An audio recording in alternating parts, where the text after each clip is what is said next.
면접에 이제 여러분이 들어오게 됐어요. 그러면 말씀도 하셔야 될 거고 여러분의 어떤 제스처가 분명히 들어가게 될 거예요. 그런데 어느 정도로 해야 되는지, 그 다음에 어떻게 말해야 되는지 한번 지도하도록 하겠습니다.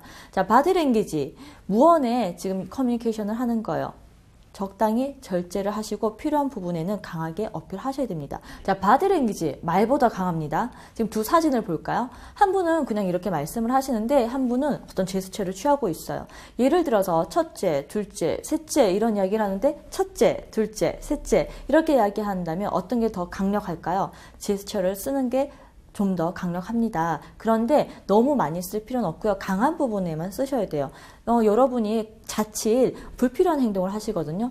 야, 이분도 하시네요. 지겹다고 시계를 보세요. 굉장히 안 좋죠. 그리고 여러분 이것뿐만 아니라 여러분들이 면접을 보실 때 손을 만지작거린다든지 코를 만진다든지 아주 불필요한 자세는 가급적 안 하는 것이 좋습니다. 그리고 제가 하나 더 질문 받는 게 있어요.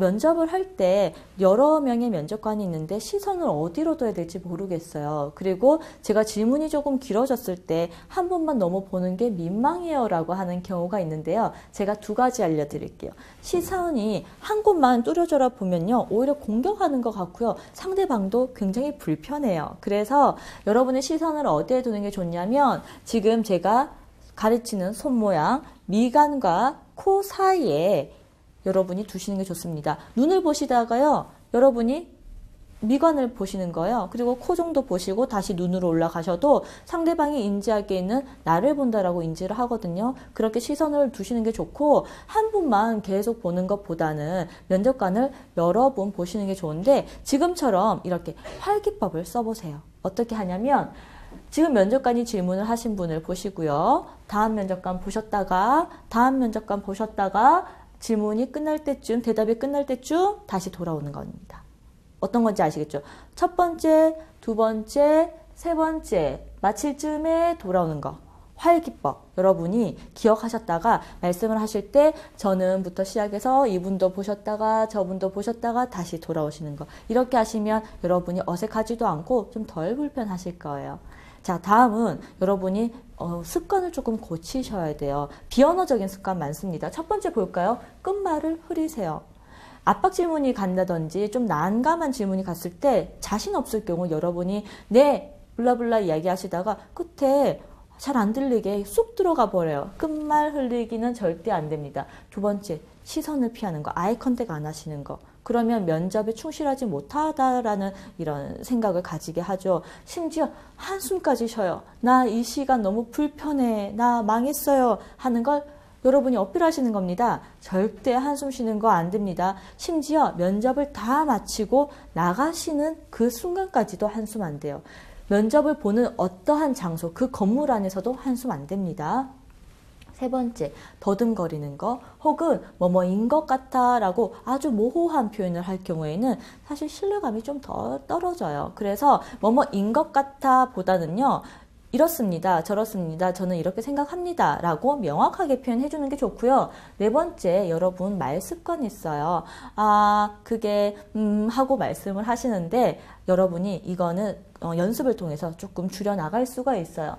그리고 다섯 번째, 이랬어요, 저랬어요. 요자체를 쓰는데요. 실제 면접은 지금 정식 어떤 자리인 거죠. 아주 공식적인 석상이기 때문에 이랬습니다, 그랬습니까? 닭가체로 이야기를 하는 겁니다. 요자체 안 돼요. 여러분이 학교에서 생활하는 그 말투는 안 된다는 겁니다. 마지막으로 손을 만지작거리는. 뭔가 불안해요, 지금. 그리고 다리를 떨어요. 코를 만져요. 모두 불안해서 나오는 심리인데 이 친구 지금 이 자리에 자신이 없구나. 이 친구 지금 이 자리에 불편하구나 라고 생각을 해서 마이너스 요인이 될 겁니다. 여러분 지금 이것들은요, 말 습관이나 이런 부분은 모니터링을 통해서 충분히 고칠 수가 있어요. 그리고 여러분 핸드폰 들고 있으시죠? 핸드폰에 다 음성 녹음 기능이 있을 거예요. 그래서 한번 연습해 보십시오. 1분 스피치, 그 다음에 면접 발언을 좀 예상 질문을 준비해서 연습을 하시는데 여러분이 녹음해서 한번 들어보세요. 그러면 내 말 습관이 어디에 있는지, 내가 이런 건 쓰지 않는지,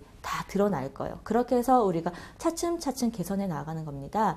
면접은요, 제가 앞서서 또 말씀드렸고 또 뒤에도 말씀드리겠지만 반드시 축적이에요. 축적된 거예요. 여러분이 연습을 계속 통해서 축적하고 어느 시간을 투입을 하고 노력을 투입된 그 축적물을 평가하는 거지, 여러분이 단순히 포장된 것들은 바로 표시가 나거든요. 하루하루 연습하시길 부탁드리고요. 자, 스피치에 대해서 말씀드리겠습니다. 스피치는요, 잘 듣고 대답하셔야 돼요.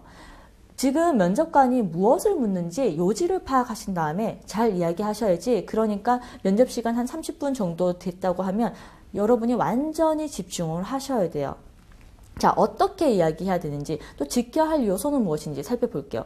자, 첫 번째, 아이 컨택 반드시 하셔야 돼요. 아이 컨택 하시면서 우리 연습한 거 있죠? 밝은 표정으로 말씀하시면서 자신감 있는 목소리로, 제가 자신감 있는 목소리 어떨 때 좋다고 했죠? 복식 호흡을 했을 때 이렇게 나온다고 했죠? 연습을 하신 거 우리가 지금 그대로 지키면서 이제 발언 어떻게 하는가. 자, 두 갈식으로 답변하십시오.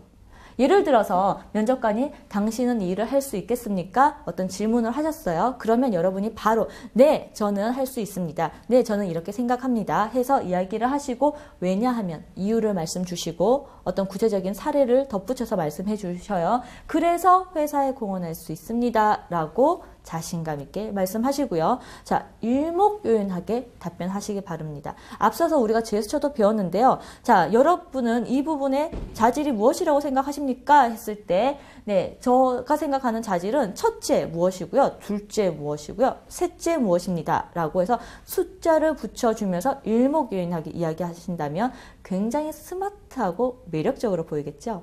자, 다음은 쿠션 용어를 사용하는 겁니다. 이거는 언제 필요하냐면, 면접관이 일부러 압박 질문을 합니다. 일부러 부정적인 단어를 사용할 수 있는 질문을 해봐요. 이분 왜 경험이 없어 보이는데요? 과연 이거 잘 할 수 있을까요? 라고 부정적인 생각이 들어올 수 있게 부정적인 단어를 사용할 수 있는 어떤 상황을 묻습니다. 그런데 네, 맞습니다. 물론 그렇게 생각하실 수도 있겠지만 저는 이렇게 준비를 하고 있습니다. 라고 이야기하는 거예요. 바로 yes but 화법을 했습니다. 네, 면접관님 생각이 맞습니다. 염려하실 수 있는 게 당연합니다. 하지만 저도 이것이 문제된다고 생각하여, 저도 이거는 개선을 해야 된다고 생각하여 이렇게 준비해오고 있습니다. 라고 한다면, 야, 이 친구 준비 잘 됐는데? 라고 생각하실 겁니다. yes but 화법, 여러분이 아무리 부정적인 상황에서도 이 기법을 사용해서 잘 빠져나갈 수 있을 것이라 생각됩니다. 자, 지나치기 쉬운 면접의 그 팁을 좀 하나씩 알려드릴게요. 실제 면접은 여러분 합격하셨습니다. 서류 통과되셨습니다. 전화를 받는 순간부터 시작된다라고 보시면 돼요. 자, 전화가 왔어요. 그러면 꼼꼼하게 메모사항을 해요. 복장은 뭐 어떻게 해야 되는지, 시간은 어디, 장소는 어딘지 꼼꼼하게 메모를 하셔서요. 전화가 이제 끝나요. 끝날 때는 상대방이 이제 끝난 다음에 우리가 끊도록 합니다. 우리가 먼저 끊을 수 없어요. 왜냐하면 지금 이제부터 비즈니스가 시작되는 거거든요. 면접이요. 연봉을 놓고 비즈니스 하는 거거든요. 그래서 비즈니스 매너를 지키고자 상대방이 끊었을 때 끊도록 합니다. 자, 세 번은 회사에 들어서는 순간부터 여러분은 면접이 시작됐다 생각을 하시고 완전 무장을 하셔야 돼요. 그래서 태도나 의식 곧 잡으셔야 됩니다. 한순간 한순간 집중하시고요. 또 너무 세팅된 대로 하시는 것보다는 자연스럽게 우리가 지금 연습한 것처럼 준비를 하시면 될 겁니다. 자, 다음은 면접이 끝났어요. 근데 회사를 나오는 순간까지 여러분은 면접이 지속된다고 보셔야 돼요. 한숨 내면서 나온다든지, 화장실에서 면접관 환담을 한다든지, 이번 면접 어땠다 수다를 떤다든지, 면접 대기실에서 다소 이야기를 많이 한다든지 좋지 않습니다. 계속 우리는 평가되고 있어요. 자, 다음은 면접을 하고 있을 때 아까 봤죠. 시계를 본다든지, 뭔가 분주한 어떤 손을 꼼지락대고 다리를 떨고 불편해 보이는 어떤 행동은 금물입니다. 면접 시에 다른 사람 이야기도 경청해 줍니다. 우리가 아까 활 기법으로 이렇게 보는 게 있었는데, 마찬가지로 다른 면접 지원관들 이야기도 우리가 들어봐야 돼요. 그리고 잘 듣고 있다. 고개도 한번 끄덕거려 주시고요. 그러면 면접관이 이렇게 평가하죠. 쟤는 경청하는 습관이 잘 배어 있구나 라고 판단을 할 겁니다. 그래서 다른 사람의 이야기도 잘 들어주시고요. 혹 그 질문이 저에게 돌아올 수도 있어요. 그래서 요것도 지켜주시고, 다음은 질문에 너무 오버하면서 대답하지 마세요. 한 질문을 했는데 중언부언 그 이야기를 계속하는 친구가 있고요. 또 어떤 친구는 부모님 이야기를 했더니 막 울어요. 감정이입을 너무 심하게 했어요. 절대 우는 거, 긴장이 돼서 막 그럴 때가 있거든요. 혹은 너무 욕심나서 너무 잘하고 싶은데 내가 그걸 못하는 것 같아서 스스로 울어버리는 경우가 있는데, 감정이입은 금물입니다. 적당히 하셔야 돼요. 눈물 아예 안 듭니다. 여학생들 주의하셔야 돼요. 마지막으로 뒷모습에도 표정이 있습니다. 면접을 이제 우리가 봤어요. 서서 인사도 잘했어요. 하고 감사합니다 인사하고 나가는데 하고 어깨를 떨어뜨린다든지 이제 나는 망했다 해서 종종걸음으로 나간다든지 다 모두 자신감 없는 행동이겠죠. 뒷모습에도 표정이 있다 생각하시고 마지막까지도 자신감 있게 밝게 인사하고 당당한 걸음으로 나가시길 바랍니다. 다음 시간에 이제 우리가 진짜 7가지의 이미지 클리닝을 다 해봤기 때문에 완전 무장된 상태로 실제 면접장에 들어서서 면접을 하고 나가는 순간까지의 시뮬레이션을 해보도록 할게요. 그리고 실제 답을 할 때 어떻게 해야 되고 어떤 것을 어필해야 되는지를 콕콕 집어 말씀드리도록 하겠습니다. 수고하셨습니다.